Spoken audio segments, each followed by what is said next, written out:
It's going to be a very, very close race. I think they're terrible choices that we're being presented with. And that's just the fate of that's what the primary voters selected. And I regret the fact that that's where we are. All right. Now, I know a lot of these folks who also shared your same concerns about Donald Trump have sort of said, all right, we're rallying around Donald Trump. You had said, though, that would not be the case with you. You had said that he's a populist and an authoritarian narcissist, that character is too important to me, and it's a job that requires the kind of character he just doesn't have. That's pretty strong. Yeah, that's the way I feel. I agree with that. I don't support Biden either. I think his policies are terrible. I hate the fact that I feel like I had to write in a Republican like I did the last time in 2020. I voted for him in 2016, hoping that there was going to be a different kind of person in office. And I do think character is a really important issue. If you put yourself above the Constitution, as he has done.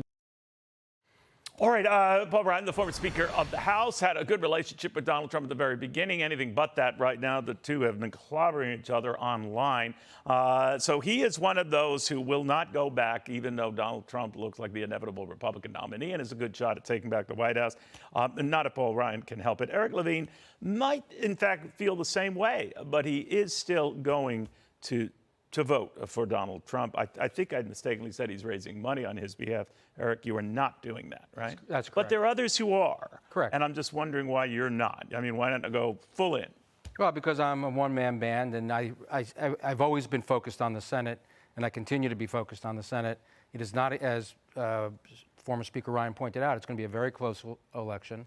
If Trump doesn't win and Biden wins, it is critical that the Republicans retake the Senate, because if you have the trifecta of Biden, Schumer, and Jeffries, the country as we know it is lost. So I view the Senate as the last bastion of hope. So I'm putting all my eggs in that basket and pushing as hard as I can. Well, I'm sure Donald Trump isn't lamenting you're not giving him money. He's getting it hand over fist these days. Absolutely. He doesn't need me.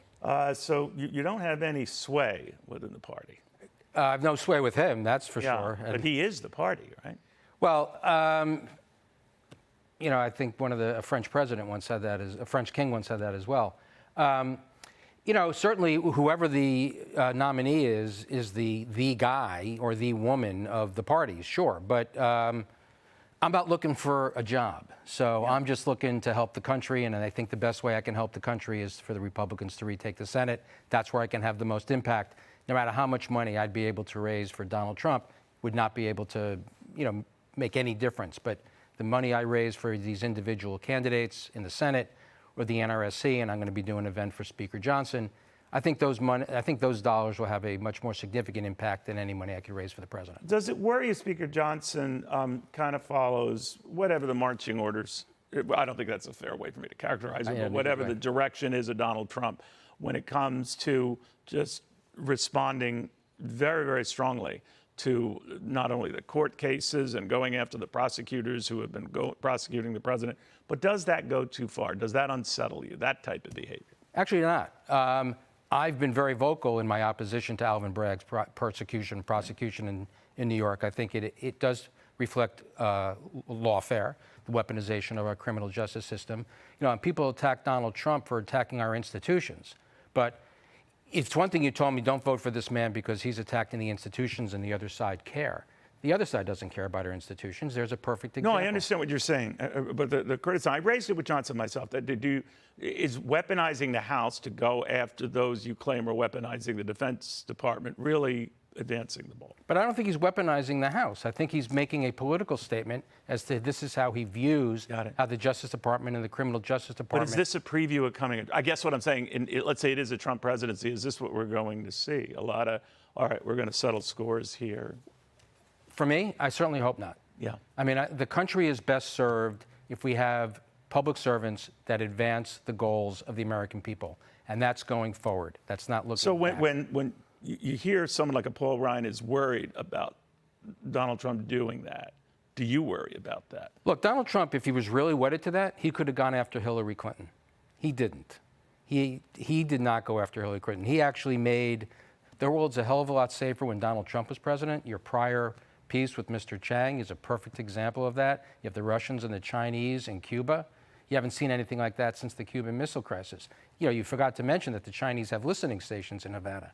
They're listening to CENTCOM, which is in Tampa. Right. So The world is a much more dangerous place since Joe Biden has become president. And I think where I come out on this for two particular issues is originally I thought, all right, a plague on both their houses, but I don't think the country can survive another 4 years of Joe Biden. And as an American, And that's where you put your priorities. that's where I put my priorities. And as an American Jew, the explosion of anti-Semitism, the separation of the United States from Israel, and Joe Biden's appeasement and currying of favor amongst the Dearborn anti-Semites, the college campus protesters, and the people in the streets supporting Hamas, those are Biden voters. Those are the votes that he wants, and I can't countenance that. Donald Trump, record on the Middle East, and expanding Title VI to cover Jews under the Civil Rights Act, he's been the best friend Israel's ever had. And when tell that to Jewish friends and colleagues. I do. Of that vote still remains I leaning understand. strongly to Joe Biden. Does that surprise you? I have that debate all the time, and in many respects, I'm much closer to evangelical Christians politically than I am to my fellow religionists, co-religionists. Wow. Eric, great seeing you again. Thank you so much. Thank you.